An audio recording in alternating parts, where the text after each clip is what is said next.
Chapter 40. United in an Everlasting Covenant. When Joseph returned to Nauvoo on January 10, 1843, friends and relatives flocked to his house to congratulate him. Soon after, he and Emma held a dinner party to celebrate his victory and their 16th wedding anniversary. Wilson Law and Eliza Snow composed songs for the occasion, and Joseph and Emma served the meal while their guests laughed and shared stories. Joseph enjoyed being among loved ones. "If I had no expectation of seeing my mother, brothers and sisters and friends again," he soon mused, "my heart would burst in a moment." He took comfort knowing that baptisms for the living and dead, the endowment, and eternal marriage provided ways for the saints to make sacred covenants that sealed them together and ensured that their relationships continued beyond the grave. Yet up to now, no women and only a handful of men had received the endowment, and many saints were still unaware of the eternal marriage covenant. Joseph clung to the promise that he would live to finish his mission, and he yearned for the temple to be completed so he could introduce the saints to these ordinances. He continued to feel like time was running out. Still, he sprinted forward, urging the saints to keep pace. He believed extraordinary blessings were available to those who received sacred ordinances and obeyed God's laws. Now, more than ever, his goal was to extend the divine knowledge he had received to a greater number of saints, to help them make and keep covenants that would uplift and exalt them. The Mississippi River froze solid that winter, blocking the usual traffic of rafts and riverboats up and down the water. Snow fell often, and icy winds cut across the flatlands and over the bluff. Few saints stayed outside long, since many of them had only low shoes, thin jackets, and threadbare shawls to protect them from the cold and slush. As the end of winter approached, a bitter chill still hung in the air while Emily Partridge washed clothes and tended children at the Smith home. For more than 2 years, she and her older sister Eliza had been living and working with the Smiths, not far from where their mother lived with her new husband. Emily belonged to the Relief Society and talked often with the women around her. Occasionally, she would hear whispers about plural marriage. More than 30 saints had quietly embraced the practice, including 2 of her stepsisters and 1 of her stepbrothers. Emily herself knew nothing about it firsthand. A year earlier, however, Joseph had mentioned that he had something to tell her. He had offered to write it in a letter, but she asked him not to do so, worried that it might say something about plural marriage. Afterward, she had regretted her decision and told her sister about the conversation, sharing what little she knew about the practice. Eliza appeared upset, so Emily said nothing more. With no one to confide in, Emily felt like she was struggling alone in deep water. She turned to the Lord and prayed to know what to do, and after some months, she received divine confirmation that she should listen to what Joseph had to say to her, even if it had to do with plural marriage. On March 4th, a few days after her 19th birthday, Joseph asked to speak with Emily at the home of Heber Kimball. She set out as soon as she finished work, her mind ready to receive the principle of plural marriage. As expected, Joseph taught it to her and asked if she would be sealed to him. She agreed, and Heber performed the ordinance. 4 days later, her sister Eliza was sealed to Joseph too. The sisters could now talk to each other and share what they understood and felt about the covenants they made. The saints continued to defend Joseph against the accusations in John Bennett's exposé. Much of what John had written was embellished or flatly untrue, but his claim that Joseph had married multiple women was correct. Unaware of this fact, Hyrum Smith and William Law fiercely denied all of John's statements and unwittingly condemned the actions of saints who obediently practiced plural marriage. This made Brigham Young uneasy. As long as members of the First Presidency remained unaware of the practice, he believed, their condemnation of polygamy could prevent Joseph and others from fulfilling the commandment of the Lord. Joseph had already tried without success to teach his brother and William about plural marriage. Once during a council meeting, he had barely broached the issue when William interrupted. "If an angel from heaven was to reveal to me that a man should have more than one wife," he said, "I would kill him." Brigham could see that Hyrum's and William's actions exhausted Joseph. One Sunday, as Brigham finished his evening chores, Joseph arrived unexpectedly at his door. "I want you to go to my house and preach," Joseph said. Normally, Brigham enjoyed meeting with the saints, but he knew Hiram would be preaching that evening as well. "I would rather not go," he said. Both Brigham and his wife Mary Ann had come to know through prayer and inspiration that they should practice plural marriage. With Mary Ann's consent, Brigham had been sealed to a woman named Lucy Ann Decker in June 1842, a year after Joseph had first taught him the principle. Lucy had separated from her first husband and had young children to care for. "Brother Brigham," Joseph insisted, "if you do not go with me, I will not go home to my house tonight." Reluctantly, Brigham agreed to preach, and he walked home with the prophet. They found Hiram standing beside the fireplace, speaking to a full house. He held the Bible, Book of Mormon, and Doctrine and Covenants in his hand, and declared that they were the law God had given them to build up his kingdom. "Everything more than these," Hiram said, "is of man, and is not of God." Brigham listened to Hiram's sermon, his emotions rising. Beside him, Joseph sat with his face buried in his hands. When Hiram finished, Joseph nudged Brigham and said, "Get up." Brigham stood and picked up the scriptures Hiram had set down. He laid the books in front of him one by one so everyone in the room could see.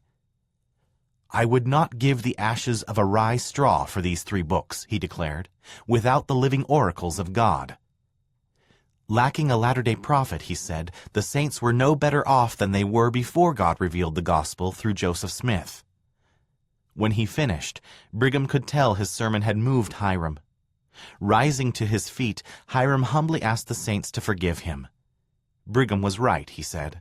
As valuable as the scriptures were, they were no substitute for a living prophet. That spring, Joseph often left Nauvoo to visit the smaller stakes of the church nearby. Everywhere he went, he was accompanied by his new clerk, William Clayton, a bright young man from England. William had gathered to Nauvoo with his wife Ruth in 1840 and had been hired by the prophet soon after. On April 1st, William traveled a half a day with Joseph and Orson Hyde, who had recently returned from Jerusalem, to a meeting in a town called Ramus. The next morning, William listened as Orson preached that it was the saints' privilege to have the Father and Son dwell in their hearts until the second coming. Later, while they enjoyed a meal at the home of Joseph's sister Sophronia, Joseph said, "Elder Hyde, I am going to offer some corrections to you." "They shall be thankfully received," Orson replied. To say that the Father and the Son dwell in a man's heart is an old sectarian notion and is not correct, Joseph said. We shall see him as he is. We shall see that he is a man like ourselves. Joseph had more to say on the matter when the conference continued later that evening. The Father has a body of flesh and bones, as tangible as man's, and the Son also, he taught. But the Holy Ghost is a personage of spirit. As Joseph spoke, William wrote down as much of the sermon as he could in his diary. He was drawn to the profound truths Joseph shared, and hungered to know more. William recorded Joseph's teaching that the knowledge and intelligence people acquired in life rose with them in the resurrection. If a person gains more knowledge in this life through his diligence and obedience than another, Joseph explained, he will have so much the advantage in the world to come. A month later, Joseph and William returned to Ramus and stayed in the home of Benjamin and Melissa Johnson. Joseph taught the Johnsons that a woman and man could be sealed together for eternity in the new and everlasting covenant of marriage. Only by entering into this covenant, which was an order of the priesthood, he taught, could they obtain exaltation. Otherwise, their relationship would cease beyond the grave, putting an end to their eternal progress and increase. Joseph's description of eternal marriage awed William. "I feel desirous to be united in an everlasting covenant to my wife," he wrote in his diary, "and pray that it may soon be." Orson Hyde's return from Jerusalem meant that Peter and Mary Maughan had to move their family out of the Hyde home in Nauvoo. Having nowhere else to stay, they camped on a city lot they acquired from the temple committee, with the understanding that Peter would work on the temple to pay for the land. Mary, meanwhile, bartered spools of cotton she had brought from England for food. Peter soon started work as a stonemason, cutting and shaping limestone blocks for the temple. By now, the walls were 12 feet high in some places, and a temporary floor had been installed to allow the saints to hold meetings in the temple. The building was going to be bigger and grander than the temple Peter and Mary had visited in Kirtland. It would still have assembly rooms on its first and second floors, but the exterior of the temple in Nauvoo would be adorned with ornate stone carvings of stars, moons, and suns, evoking the kingdoms of glory described in Joseph's vision of the resurrection, as well as John the Revelator's description of the church as a woman clothed with the sun and the moon under her feet, and upon her head a crown of 12 stars. Week after week, workers used gunpowder to extract stone from quarries north of town. They then chiseled the rock into rough blocks and used ox-drawn carts to haul them to a workshop near the temple. There, men like Peter cut and polished the blocks to the right fit, while skilled artisans carved and sculpted the more decorative stones. When a stone was ready, workers attached it to a tall crane and hoisted it into place. With steady work and land of their own, Peter and Mary planted a vegetable garden, worked on building their house, and looked forward to comfortable days ahead. 2 months after her sealing to Joseph, Emily Partridge still worked every day in the Smith home, washing and mending clothes and tending the children. Julia Smith turned 12 that spring and took painting lessons. The boys, too, were getting older. Young Joseph was 10, Frederick was 6, and Alexander was nearly 5. The older children attended school with Emily's younger sister Lydia.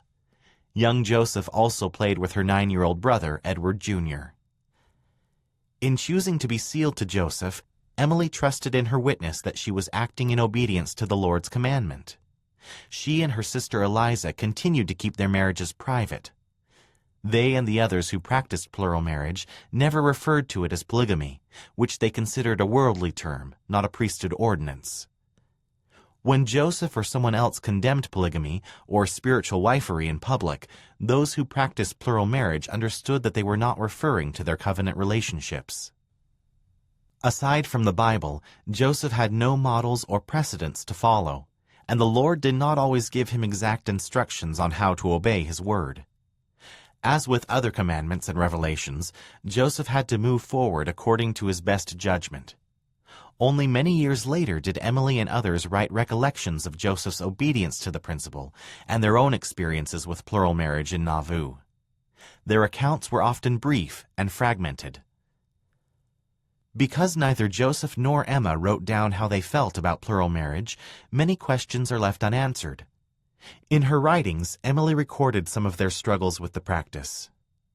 At times, Emma rejected it completely, while at other times reluctantly accepting it as a commandment. Torn between the Lord's mandate to practice plural marriage and Emma's opposition, Joseph sometimes chose to marry women without Emma's knowledge, creating distressing situations for everyone involved. In early May, Emma took Emily and Eliza aside and explained the principle of plural marriage to them. She had told Joseph that she would consent to him being sealed to 2 additional wives as long as she could choose them, and she had chosen Emily and Eliza, apparently unaware that Joseph had already been sealed to them. Rather than mention her former sealing, Emily believed that keeping silent on the matter was the best thing for her to do.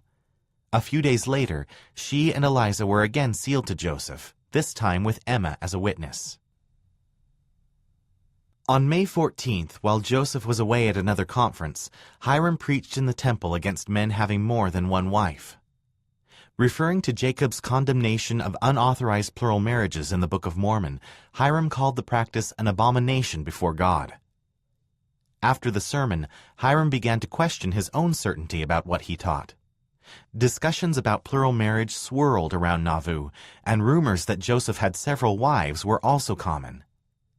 Hiram wanted to believe this was not the case, but he wondered if Joseph was not telling him something. There had been times, after all, when Joseph had alluded to the practice, perhaps testing Hiram to see how he would react. And Hiram sensed there were some things that Joseph told the 12 that he had not taught him. One day soon after the sermon, Hiram saw Brigham near his home and asked if they could talk. "I know there is something or other which I do not understand that is revealed to the 12, he said. "Is this so?" The men sat down on a pile of fence rails.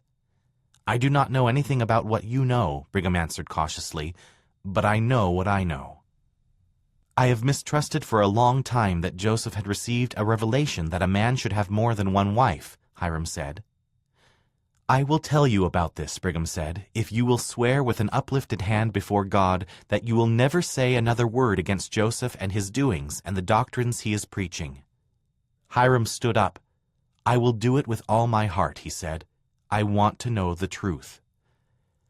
As Brigham taught him about the Lord's revelation to Joseph on plural marriage, Hiram wept, convinced that Joseph acted under commandment. In late May 1843, Emma and Joseph were sealed together for eternity in a room above Joseph's store, solemnizing at last what they had long desired.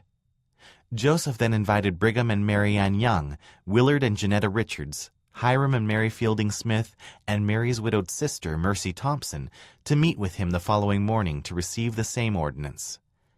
Before the meeting, Hiram worried about his complicated family situation. If the blessings of eternal marriage belonged only to those who had been sealed together by the priesthood, what would happen to his first wife, Jerusha, who had died 6 years earlier? "You can have her sealed to you upon the same principle as you can be baptized for the dead," Joseph said. "What can I do for my second wife?" Hiram asked. "You can also make a covenant with her for eternity," Joseph said. Mary agreed to serve as Jerusha's proxy in the special sealing. "And I will be sealed to you for eternity myself," she told Hiram. "I love you and I do not want to be separated from you." On the morning of May 29th, Joseph and the others met above his store, and each couple was sealed together, uniting them for eternity. As the only widow in the room, Mercy Thompson could not help feeling different from the others. But learning that she could still be sealed to her late husband Robert, who had died of a malarial fever a few years earlier, made her feel like God was mindful of her and her situation. When Mercy's turn came to receive the ordinance, Joseph said he could think of no one better than her brother-in-law Hiram to stand in for Robert. He sealed her to Robert, then sealed Hiram to Jerusha, with Mary serving as proxy. Brigham closed their meeting with a hymn and a prayer, and the friends spent the rest of the morning talking about the things of God. A pleasant harmony seemed to quiet everything that had troubled the saints for the last few years.